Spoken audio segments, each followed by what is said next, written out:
CERNbot is a novel robotic platform. It is not only the robot, but is actually the entire robotic framework. It can be customized according to the needs. This is mainly the biggest advantage that we can get from this novel platform.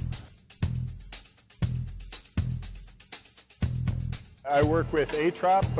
I'm responsible for the positron system for making antihydrogen. Positrons are useful for making antihydrogen because it's the small particle that orbits around the antiproton. And the radioactive source decays after about 2.5 years. So every few years we need a new source. We're going to try to do this with the robots to reduce the radiation dose even further. Robotics at CERN is not meant to replace human work, but is to prevent the exposure of humans and personnel to hazards.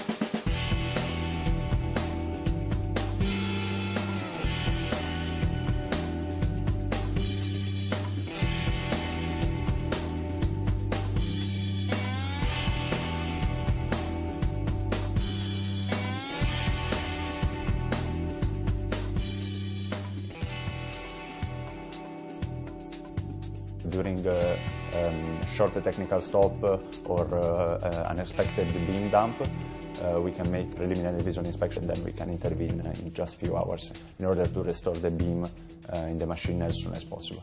There is already a preliminary study for the future accelerator in order to be robotic accessible.